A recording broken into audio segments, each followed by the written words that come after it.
Almarhum papa meninggal aja setiap tahunnya lebaran berulang di malam takbiran itu sedihnya masih berasa gimana. The New Star, information and entertainment. Iya dong harus karena ini adalah salah satu cara. Anak itu kan cerminan adalah orang tuanya. Apa yang orang tuanya lakukan, anak melihat. Dan di situ sudah mulai terlihat sih, kayak Abang Pas, kakak Ejas, anakku yang kedua pun dia sudah bisa mulai berbagi. Dia mempunyai sesuatu, terus dia suka ngasih ke orang-orang juga. Jadi nggak hanya, oh ini punya aku sendiri gitu, tapi dia juga mau berbagi gitu. Ini nggak apa-apa. Ini udah gitu kemarin ada dapat ya, sebelum Lebaran tuh udah dapat THR nih, ada yang ngasih duluan karena mau mudik. Gitu. Terus kemarin kebetulan pas lagi ngaji kan beberapa di bulan Ramadan kemarin ngaji hafalan berdua, tampil selalu berdua nih abang dan kakak gitu. Nah terus dia dapat rezeki dari situ, aku liatin, aku bilang terus udah mulai bisa tahu keinginannya masing-masing gitu. Dan salah satunya tuh tiba-tiba amplopnya Abang Pas ditulisin, dia bilang kata dia mau pegang segini aja, sisanya dikasih mami, amplopnya ditulisin buat naik haji gitu.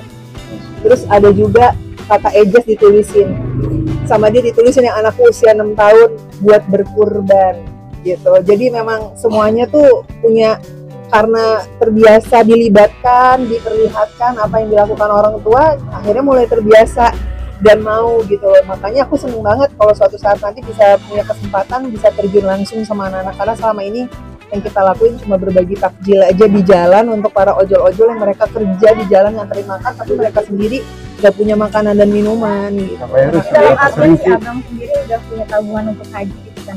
Iya, sudah ada. Jadi aku biarin. Aku tuh kalau apa-apa misalkan dia dapat rezeki dari dia menghafal Quran, aku selalu bilang ini rezeki dari Allah atas apa perbuatan yang memang kamu lakukan ya nak. Jadi dia seneng tuh, dia happy, terus diliatin. Aku nggak suruh dia untuk tulis itu, tapi aku misalkan aku selalu bercerita haji itu apa, kewajiban yang dilakukan, terus umroh itu apa, kalau umroh bedanya sama haji apa, kalau kita berbuat kebaikan, kalau kita bersedekah, misalkan 1.000 rupiah yang kita keluarkan itu akan dibalas beribu-ribu kali lipat sama Allah. Dan itu suka aku kasih tahu nih, mami tau nggak kemarin mami sedekah di sini, dapatnya dikasih sama Allah lebih dari itu rezekinya. Jadi dia terpacu, termotivasi untuk melakukan sesuatu hal yang baik. Oh ternyata kalau kita melakukan sebuah kebaikan, ya Allah suka, makin disayang sama Allah kayak gitu. Nanti kan harus balik dulu ya. Sekarang kan usianya masih jauh nih. Sekarang nanti April tanggal 2 Lebaran ketiga dia ulang tahun yang ke-13 tahun. Nanti kalau memang dia sudah balik, terus dia sudah bisa berangkat, seneng banget karena mami dedinya juga kepengen banget, itu adalah cita-cita banget, kita pengen banget haji. Ya siapa tahu nanti hajinya juga bisa bareng pas abang udah balik juga gitu ya. Allah yang punya rencana, tapi yang jelas sebagai orang tua aku mengajarkan mereka untuk bagaimana caranya berbagi. Terus apa yang dikejar di bulan Ramadan ini, abang sudah menyelesaikan juz 28-nya. Mei nanti dia akan diwisuda, sudah selesai. Selama 30 hari Ramadan, juz 28 itu diselesaikan. Kakak Ejas mengejar juz 30-nya yang usia 6 tahun.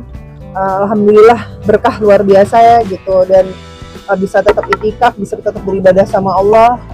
Ya walaupun Lebaran tahun ini agak sedikit berbeda buat suami aku ya gitu. Karena kan almarhumah mama udah nggak ada gitu, oma udah nggak ada. Jadi aku sebagai istri memberikan dia semangat yang besar, jiwanya agar besar.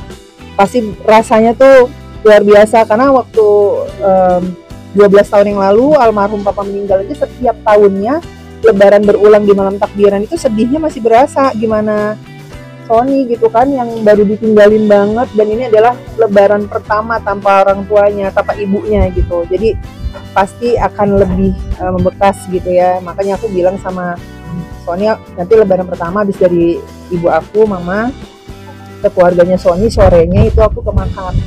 Jadi biar dia berasa tetap ada mamanya gitu. Pak, ini termasuk versi terbaik dari dirimu juga nggak sih berbagi kayak ini tuh? Kemarin juga ada acara di rumah kan yang untuk malam subuh gitu. Iya. Alhamdulillah sih di bulan Ramadan ini banyak bisa ngisi acara agama ya, salah satunya itikaf di 10 malam terakhir. Bisa ngajakin teman-teman juga, bisa manggil ustadz juga, bisa belajar ilmu lagi, kekurangan kita nih di sebelah mana, memperbaiki bagaimana cara sholat, bagaimana cara berpuasa yang baik, nggak hanya nahan hawa nafsu aja, nggak hanya menahan lapar dan haus aja, tapi banyak hal yang harus kita lakuin gitu. Jadi ya dibilang ini adalah versi terbaik dari diri aku, masih jauh dari baik lah, masih banyak kekurangan yang harus bisa mengupgrade diri. Yang jelas aku sedih banget Ramadan mau berakhir ya, itu kayak berasa sedih banget. 10 malam terakhir tuh sedihnya luar biasa. Semoga masih bisa ditemukan lagi di bulan-bulan Ramadan selanjutnya. Terus juga teringat juga kemarin Allah begitu sayang di tahun lalu sama aku sempat masuk rumah sakit, lebaran di rumah sakit, kena demam berdarah sama anakku sempat kritis yang kedua. Dan hari ini Allah berikan kesehatan, masih bisa berdiri tegak. Itu juga adalah rasa syukur yang luar biasa. Terus lebaran kali ini bisa lebaran bareng sama keluarga. Lebaran gimana Kak? Rencana lebaran? Lebaran pertama itu di tempat kakak aku yang memang mama tinggal di sana. Karena kan memang mama sekarang keadaannya mama aku tuh terkena Alzheimer yang memang terus juga kebetulan fisiknya sudah tidak bisa berjalan lagi dengan baik, jadi hanya bisa tiduran, duduk pun tidak bisa lama gitu. Jadi ke mama aku dulu kemarin juga berapa kali, pokoknya sesering mungkin di saat aku lagi nggak kerja aku datengin terus. Selama masih ada orang tua kita ya disayangin deh, kita nggak pernah tahu kan itu ibaratnya surga, ladang surga kita gitu. Jadi disenengin, dibahagiain, dibikin bahagia. Jadi nanti kita kumpul di tempat mamaku dulu bareng-bareng, habis itu ke tempat keluarganya Sonic di tempatnya Kak Elma, setelah itu baru